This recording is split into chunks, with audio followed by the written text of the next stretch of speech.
So, Sonic Frontiers launched last year on November 8th to pretty mixed but mostly positive reviews. If my review on the game was anything to go off of, I thought very highly of it. Has my opinion since then changed? A little bit. Unleashed made its way back up to being my favorite game in the franchise, and this one kind of just got stale for me, honestly. Don't get me wrong, I still really like Frontiers. It's in my top 5, but as time went on, after dealing with virtually nothing to do after beating the game, I realized that I was really overly hyped due to years of having nothing, and the last game being horses, bad game, haha, we get it. I've made several jokes about that last video, not gonna do it this time. Luckily for me, Sonic Team knew this, and completely unlike them, they decided to drop this beautiful image a couple of weeks after Frontiers release, announcing that the game will be receiving free content updates throughout the course of 2023. 3 to be exact. Emphasis on the fact that these will all be free, by the way. See now, the first 2 updates were pretty aight from the looks of things, but the fact that they were adding 3 new playable characters to the game for fucking free was what really took me aback, because this is the same company who literally tried to sell us Super Sonic, something that you could unlock in the past just by, playing the fucking game for however much they did, and it all seemed too good to be true. As of September 28th, all 3 updates are now out. After months of waiting, this begs the question, how do I feel about each update individually, and how do I feel about Frontiers now as a whole post these updates? Okay, well that's 2 questions, but whatever, let's take a walk and find out. But before all of that, I don't need to explain to you what time it is. This video is sponsored by me and your sister slapping slices of peanut butter bread on the sides of her ex-crush's house after he took Jessica to the prom instead of her. So if you're cool with that, let's go.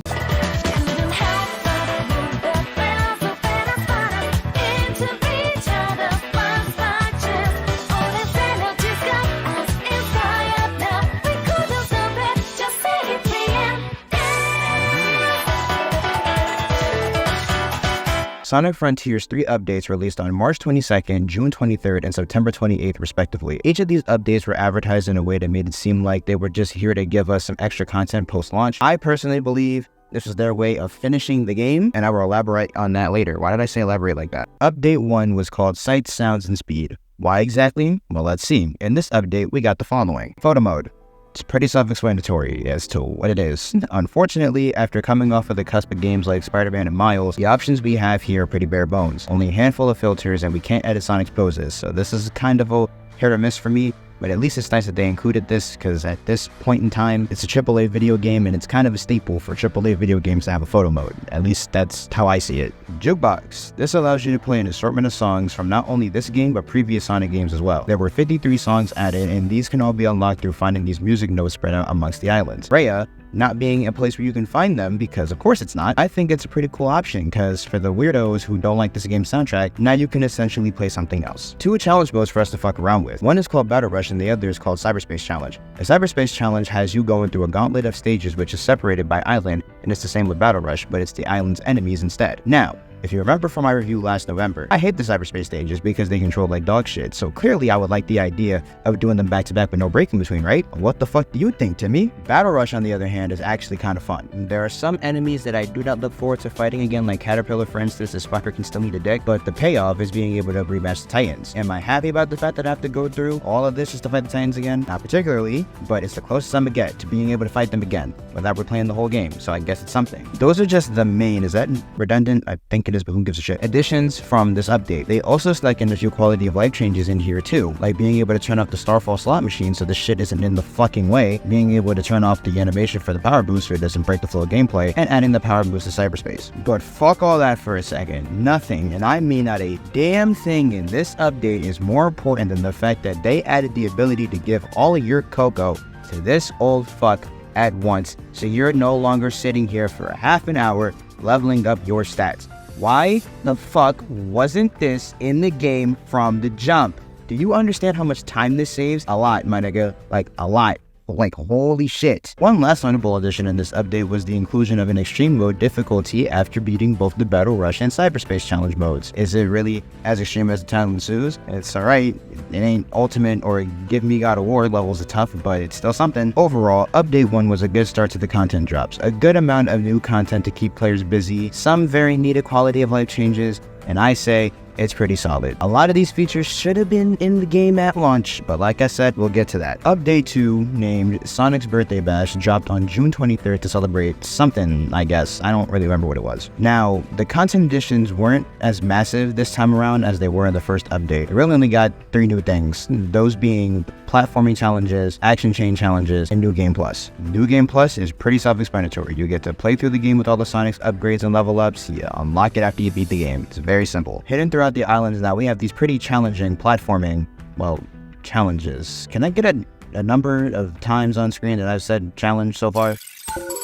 Thanks, bud. At the end of these, there's a special little Coco that you can collect, and some of these are an Easter egg, like this one wearing Knuckles' hat, or this one having Caliber, and you take these fellows to the Elder, and he will increase your boost gauge, which is actually kind of crazy. Lastly, we got the action chain challenges. These have you running through the islands doing literally anything to get points. The more shit you do, the more points you get. Running into these spheres allows you to increase the score multiplier, and it is very easy to S-rank these by doing this. I cannot believe I'm about to say this, but completing all the challenges unlocks the spin dash. Yes, little Timmy, you heard that correctly. The fucking spin dash is back, and it's genuinely fun to use. Like, the fuck? Who needs the fucking boost gauge anymore? The spin dash works on the gauge anyways, but it does damage, and it actually follows momentum. Yeah, it's safe to say we're back. Overall, Update 2 is definitely not as eventful as the first one, at least in my eyes. But the spin dash alone just kind of like shits on everything we got in the first one. That's just me though. Again, a bunch of shit we should have gotten in whoa. Relax. A bunch of shit we should have gotten in the game I did it again, fuck. A bunch of shit we should have had in the game in the first place, but once again, we'll get to that. But honestly, updates 1 and 2 have nothing, and I mean not a damn thing on update 3. Update 3 advertised new playable characters and a new story for us to experience, and here's the thing. The last time we got promised a new story and characters as DLC for a game, it was episode Shadow and Forces. Shadow was genuinely just a Sonic skin swap, and the story was a 3-stage long prologue, which gave us one of the funniest cutscenes in Sonic history, but nothing much else. So again, I was worried and I started overthinking. Were these new characters just gonna be skin swaps? Will we be able to play as them in the open world or just in cyberspace? What would the story even be? Like I said, I was worried, and I didn't know what to expect. Fast forward to Update 2, and some fucking how there was Update 3 data left in the files for it, and the whole thing basically got leaked. And I'm glad that it did, because it put basically all my worries to rest. Animations for Tails, Knuckles, and Amy showed that they were fully playable with their own movesets, and the story script leaked, basically giving off the impression that the entire last act of the game was getting redone. Now I was excited. We fast forward to late August, on my 22nd birthday no less, and we get a trailer for the new update in this short CGI animation. It damn near confirmed and basically everything that was shown in the leaks, and I was losing my goddamn mind. I didn't really know how to process this. More trailers came out showing more of the update, and everything was looking to be just like the leak said. A complete rework of the last act of the game, and trust me, this shit needed one, because if you remember, I was contained once. Yeah, this shit was not cutting it. Getting into things proper, Update 3 named The Final Horizon was released on September 28th, and giving us a new story to experience and bringing in Tails, Knuckles, and Amy as playable characters in a mainline 3D game for the first time in 17 years. Let's start here. The mere fact that these three are finally back in a playable role for the first time since 06 is honestly surreal to me. Sonic Team has been so afraid to bring them back, or any other character for that matter, in anything besides classic Sonic's bitch ass for so long, and I cannot believe that they're finally back. They're not just back either, they're really back. Full-on movesets and everything to make them unique from Sonic and each other. Tails can fly and he's got that thing on him. Knuckles can glide and climb walls. Sometimes. Amy can use her hammer. Sometimes. Okay, let's start there. Basically, the new story that we were given is basically an alternate and much better last act to the base game. While Sonic is off doing his own thing to, quote, turn the cyber corruption into power, Tails, Knuckles, and Amy are sent on a mission to find the Chaos Emeralds on Xeno in his place. Now here's the thing. This update is genuinely fantastic to me. The new characters, the fixed ending, the new challenges on Xeno, it's all fire to me. But the issue is, every good thing has like a few bad things to accompany it. Here's an example. The new playable characters are all fun to play in their own ways. They were each given their own skill trees, which I did not expect, and they were all made to basically have their own uniqueness from each other and from Sonic to warrant playing as all of them. However, each of them has a quirk that's stopping them from being the best that they can be. Amy's biggest issue is honestly honestly more of an aesthetic choice than anything. Those fucking tarot cards are stupid. Like, she has a whole ass hammer, yet most of her moves that she's known for doing with the hammer are done with these bullshit ass cards instead. And don't get me started on this power boost animation. What the fuck is she doing? Knuckles is everything that he's known for has some kind of jank. His climbing, aside from having a very goofy animation, is weird. If you hit your head on anything that isn't meant to be climbable, this nigga will completely detach from the wall and start falling. And you have to put in extra work to make sure that he doesn't fall all the way back down to the bottom so that you don't start all over again. And it's very annoying. His glide has this weird startup animation before he takes off, and that fucks me up more than I'm comfortable with. And honestly, combat with him just feels weird. He's honestly my least favorite of the three characters, just off of the fact that, like I said earlier,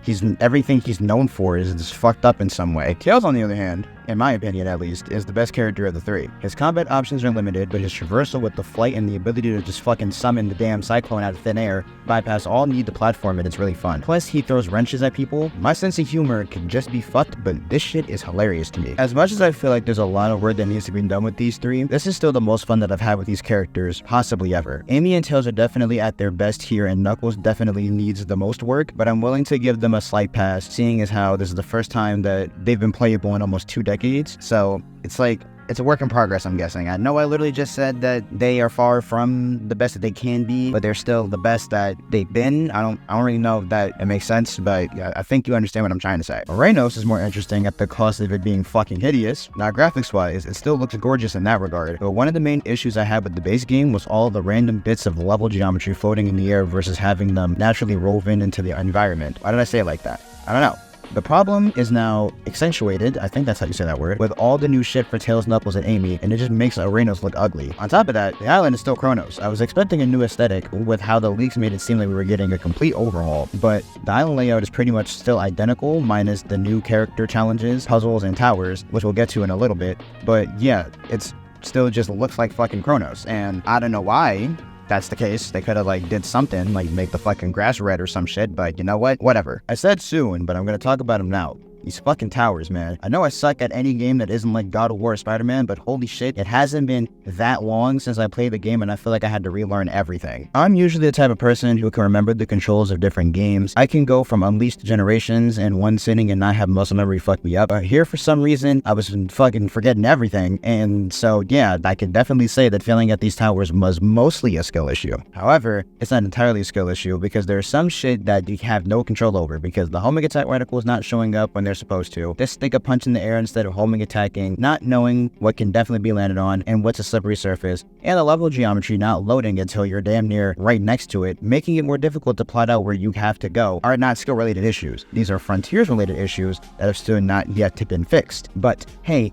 what do I know? I just suck at the game apparently. These trials honestly were more simple than the towers. 2 and 5 were the only ones that gave me any kind of trouble. Fighting the Titans again under the time limit of basically having to share the same ring count throughout the entire fucking thing, it was definitely exhilarating and I loved it. And the music once again slapping. Perfect segue. The new music for this update is incredible. The character specific island themes, the trial themes, the new orchestral version of I'm Here, the new version of I'm Here, period. It's all good. And I'm Here is definitely a highlight. I have no shame in saying that I'm not a fan of the original song. The instrumental is cool, but something about the way bro was singing made it seem off to me. This new version though, for the new fight against the end, this shit slaps. I can definitely say he did so much better this time, and I'm all here for it. Get it? I'm all here. The song is named I'm Here. Anyway, another perfect segue to the last thing we need to talk about, the new final boss. I'm mixed on it. On one hand, I like the fact that the final boss is actually a fight now, and I can say confidently that this, along with the other Titan fights minus you, has now put Frontiers at the top for the game with the best boss fights in the series. There you go. The new cyber form is really cool too. I wish it was just more than Supersonic with blue eyes and red aura though. This is like super duper Sonic or some shit now. I don't fucking know. On the other hand, the final boss is the end, yes, but I was expecting some shit like a new Titan or something. Instead, it's Supreme's body being used as a host. And given the fact that we fought the actual Supreme right before this, it feels like we fought Xeno 4 times in this game. Is that the fight itself wasn't as different as it was. I would have been more upset, but it is what it is. The ending is fantastic. The Sonic X reference with the Eclipse Cannon, Sonic turning into the true cyber-corrupted form that he should have been, popping Supreme like a bug, this shit is really fucking funny to me. All of the homies celebrating Sage actually living this time, this all made for one of my favorite endings to a Sonic game, and I think that's a perfect place to end this. Sonic Frontiers, now with These updates feels like a genuinely completed package, and with this package being complete, I can safely say that it reclaimed its spot as my favorite Sonic game, period. The updates aren't perfect, but this is the perfect foundation to work off of for the next game. And once again, the big takeaway is the fact that Sonic Team genuinely did not have to do this shit whatsoever. They could have just left the game as it was, but instead, they went back and decided to give us the game they wanted to give us last November for free, mind you. This part is unscripted because I forgot to mention it earlier in the script, but even something as simple as the fact that they gave us extra playable characters for free. They didn't have to do that, and they each had their own movesets. Granted, again, I feel like a lot more could have been done, and I'm also disappointed in the fact that we can't control the 3 characters outside of the new arenas. Like, even after you beat the game, they're still relegated to just that. You can't go back to the original arenas to play as them. You can't go back to Kronos, Ares, Chaos, none of that. You can't do the cyberspace challenges with them. You can't go to cyberspace with them. They're really just limited to there. And they also keep this bullshit ass cyber filter on them the entire time. And I'm not really excited. Excited's not the word. I'm not really happy about that. But again, it is what it is. And it's really just like the first step to getting them back into some actual playable action. And I'm glad that first step was taken. The thank you message at the end of the credits just shows that Sonic Team's dedication to bringing the Sonic series back to what it used to be is at an all-time high. And hopefully they keep this momentum going forward. Because like I said, this is the perfect foundation to really take things to the next level. So is it safe to say that I'm satisfied? I would say so. As the video title reads, they did it. Again, see what I did there? It's supposed to be a play on the first video. Because the first video's title is okay, whatever, you get the fucking point. Next up, we end off the Spider-Man marathon with Miles, just in time for Spider-Man 2 on October 20th. After Miles, we'll be looking at Sonic Superstars, because that's also a thing, and then we'll be closing out the year with Spider-Man 2, at least until the very end of the year, and I'll explain that in due time. Hopefully you all stick with me throughout all of this. With that being said, I'll see y'all next time, and tell your mama that I need my fruits cut to precise next time she makes me a fruit salad. Endless, despair.